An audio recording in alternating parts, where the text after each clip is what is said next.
What is up, my triggers? Eccentrik Hat here.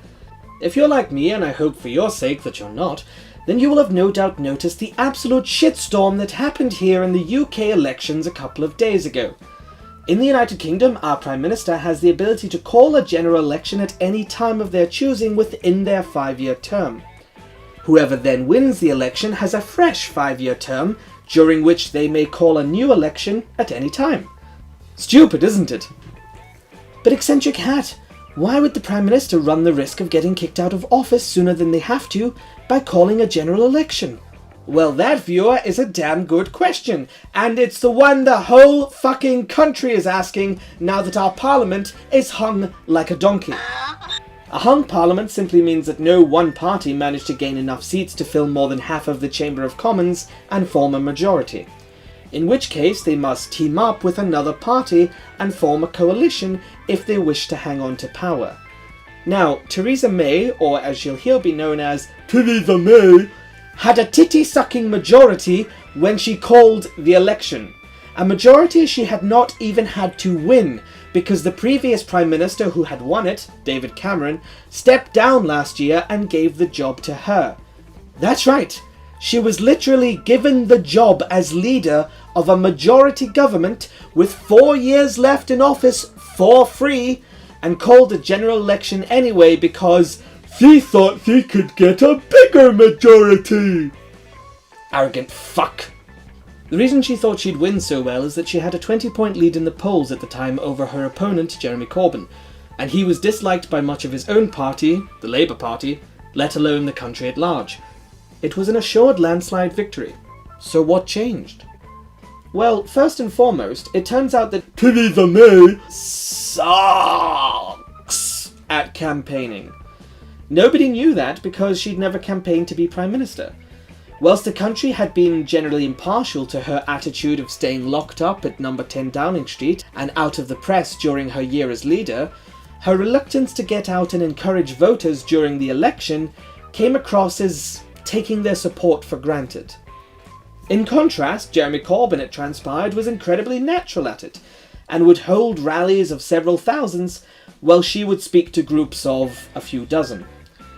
Jeremy Corbyn was very popular with young people especially, and had a Bernie Sanders-like effect on them, with promises to restore the kind of health and education services their parents had enjoyed before the Thatcher-Reagan era. Now, whether or not you agree with his politics or promises, it is true that he was just more fun during the whole affair. Take, for example, the differences between both leaders when asked about the cheekiest thing they had ever done as a youth. What's the naughtiest thing you ever did? Oh, goodness me. I suppose the... Gosh, do you know, I'm not quite sure. Well, there must have been a moment. Nobody's ever perfectly behaved, are they? I mean, you know, I have to confess, when me and my friends sort of used to run through the fields of wheat, the farmers weren't too pleased about that. Hey! Jerry, what's the naughtiest thing you've done? What's the naughtiest thing you've ever done? What's the It's far too naughty to talk.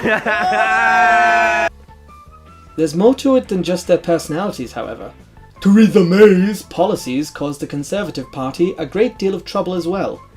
The previous Chancellor of the Exchequer, a fancy title which just means David Cameron's BFF, George Osborne, referred to her Brexit plan as economically illiterate. Her massive U-turn on the so-called dementia tax almost immediately after it was announced, and the fact that she refused to do a head-to-head debate with Jeremy Corbyn, left the public with a perception that she had no real backbone. If I was sitting in Brussels and I was looking at you as the person I had to negotiate with, I'd think, she's a blowhard who collapses at the first sign of gunfire. And then there was the fact that her overused mantra of a strong and stable government became nothing more than a joke. Strong and stable, strong and stable, strong and stable, strong and stable, strong and stable, strong and stable, strong and stable, strong and stable, strong and stable, strong and stable, strong and stable, strong and stable, strong and stable, strong and stable. As Home Secretary, she'd also been responsible for a cut of 20,000 police officers from the streets of the UK, which left her with a large share of the public's blame after the two major terrorist incidents in Manchester and London, the latter mere days before the election. All in all, the lesson appears to be that she should have just kept her fat mouth shut and enjoyed a majority government until 2020.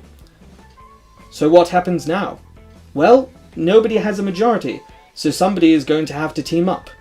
The Conservatives, as the largest minority, get the first chance. They have 4 options: Labour, the Scottish National Party, the Liberal Democrats, and the Democratic Unionist Party from Northern Ireland. The first 2 hate the Conservatives.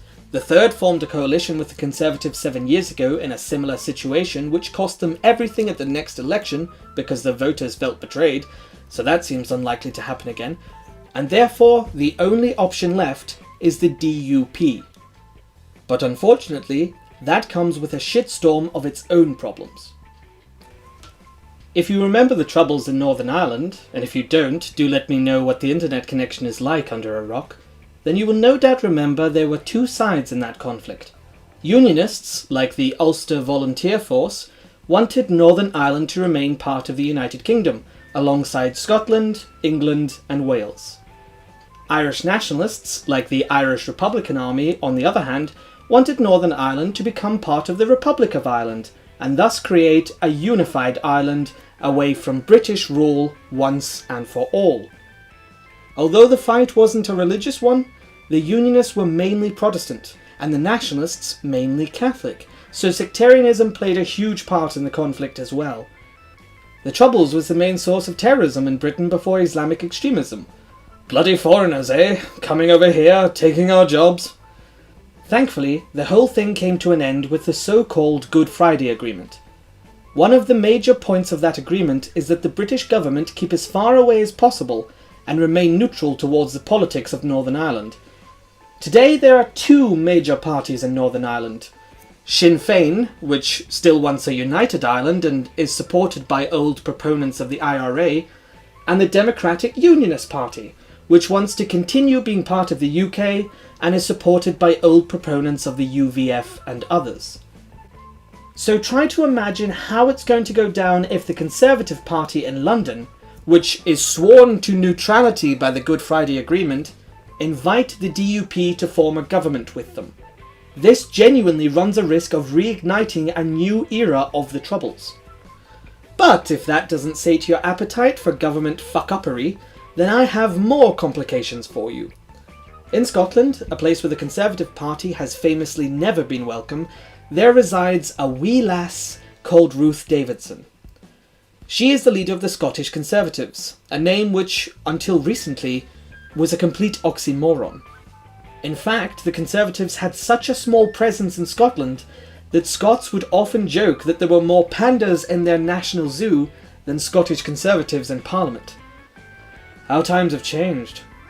Ruth Davidson managed to do the impossible this week and won nearly a quarter of the parliamentary seats in Scotland for her party. This is particularly significant since, without those extra seats, Theresa May would not have enough MPs to form a majority government, even with the help of the DUP. For possibly the first time in history, a Conservative leader may owe their survival to the Scottish electorate. I can't overstate how weird this is. It's like Donald Trump owing his political survival to Big Red. But here's the really complicated part. The DUP are very right-wing. They are anti-abortion, anti-gay, anti-Catholic, anti-Irish Republic, and even climate change deniers. And Ruth Davidson just so happens to be a lesbian who's planning to marry a Catholic woman from the Republic of Ireland. I shit you not. So to summarise, Theresa May owes her continued career to a Scottish lesbian whose partner is an Irish Catholic and plans to celebrate by siding with anti-Catholic homophobes. It's genuinely that level of what scientists refer to as "the fuck just happened there." And possibly the biggest irony of all is that conservative news outlets repeatedly accuse Jeremy Corbyn of having terrorist links, primarily because he once met with the leader of Sinn Féin, Gerry Adams. Now, however, Theresa May plans to do a deal with the entire DUP. To be fair to some of these newspapers, they did warn us that if we didn't vote for a Conservative majority, we would get a coalition of chaos with links to Northern Irish terrorism. And it seems like they may just be right about that. So where to now? Nobody knows. The Prime Minister, for as long as she can keep the job, may fail to form a deal with the DUP altogether, and we could end up with another general election. As it stands, the government is in turmoil, the country is divided on almost every issue, and the Brexit negotiations are fucked. The only thing any of us can agree on is that Europe must be pissing itself with laughter right now. Oh well, could have had a worse week, I suppose. If you've enjoyed this video, please like and subscribe. Follow me on Twitter and possibly Patreon. And if you've noticed my new avatar's sexy 3D appearance and think it's as awesome as I do, then please pop over to my friend SemajZ's Twitter and let him know. He draws amazing art and does commissions for incredibly reasonable prices. The link is in the description.